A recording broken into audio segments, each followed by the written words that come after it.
Bab 98, Sad Story 1. Bayi besar yang manja. Zi, bangun Zi.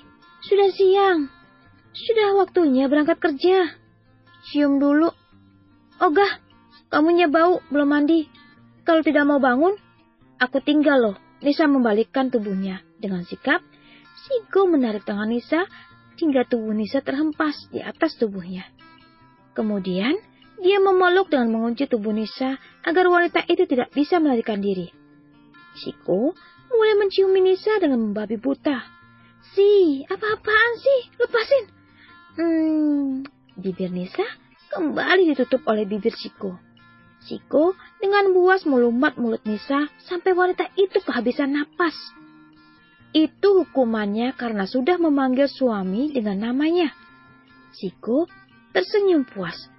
Kalau nggak dipanggil dengan namanya, memangnya harus dipanggil dengan nama orang lain? Kan enggak. Panggilan untuk suami itu harus penuh dengan cinta. Panggil sayang, honey, darling. Kok bisa? Manggil suami dengan namanya, coba panggil aku lagi. Siko. Nisa tidak mau mengalah. Siko menjadi gemas dibuatnya.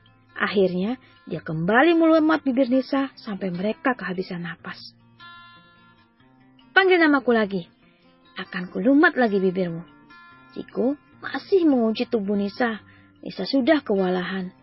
Zi, Daddy Zoe. Ya, kupanggil Daddy Zoe. Jadi gimana? Nisa memasang wajah puppy face. Benar-benar mirip Zoe. Ketika sedang meminta sesuatu. Sebenarnya, Siko tidak puas dengan panggilan itu. Ia ingin dipanggil sayang, honey, atau darling. Tapi, wajah Nisa yang imut tidak bisa ditolaknya.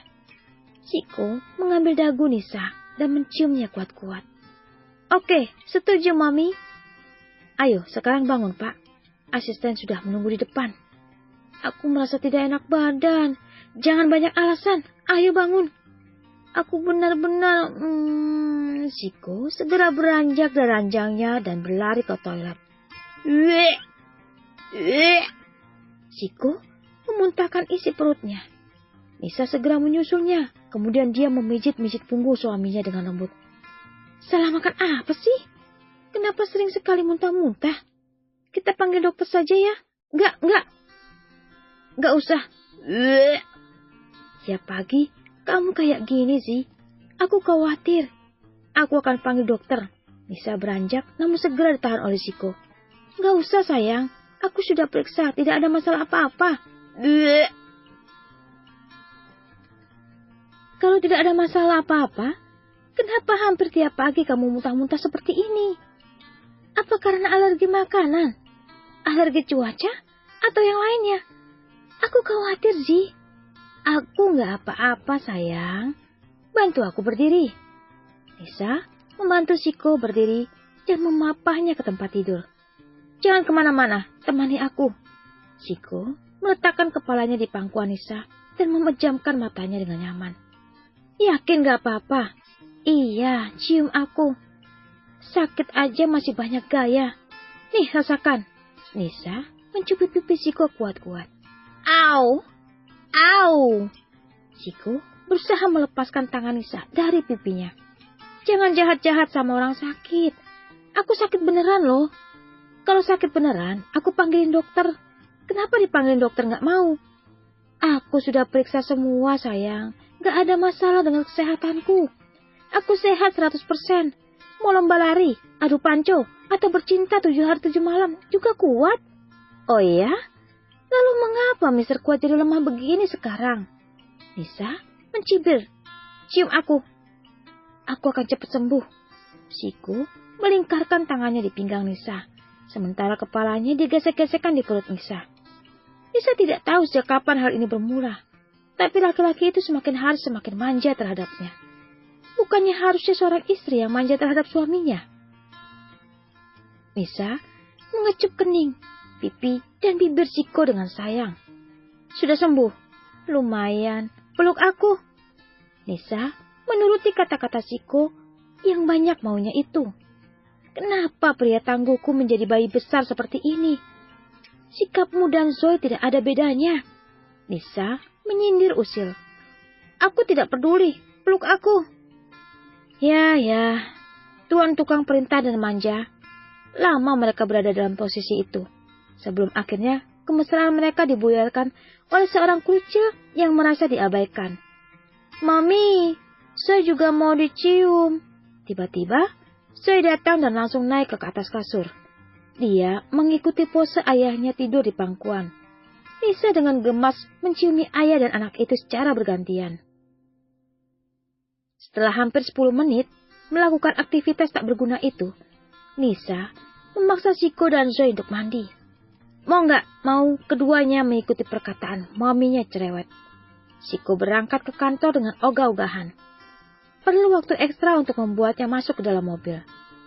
Aku sakit, aku tidak mau ke kantor. Jangan banyak alasan. Cepat masuk ke mobil. Kasihan Pak Asisten sudah nungguin. Cium aku. Enggak, tadi kan sudah. Peluk aku. Shiko merentangkan tangannya. Nisa menepis tangannya. Aku benar-benar tidak ingin ke kantor. Aku ingin kamu ikut. Nanti siang, aku akan mampir ke perusahaan. Serius? Baiklah. Aku akan mengirim supir untuk kalian. Cium aku sekali lagi. Sudah cukup, silakan berangkat kerja. Cari uang yang banyak. Nisa mendorong tubuh Shiko ke dalam mobil dan menutup pintunya. Mobil pun melaju dengan kecepatan standar. Sepulangnya dari kota Surabaya, Shiko memutuskan untuk memboyong mereka ke tempat tinggal baru. Mereka tidak lagi tinggal di pulau, tapi di kawasan elit yang hanya dihuni oleh para bos-bos kaya pemilik perusahaan. Bila Nisa tidak salah ingat, kawasan ini adalah kawasan yang sama di mana rumah besar berada. Prediksinya benar-benar tepat. Tidak lama sejak kepindahan mereka, mama mertua dan kakak iparnya datang berkunjung tanpa sepengetahuan Shiko.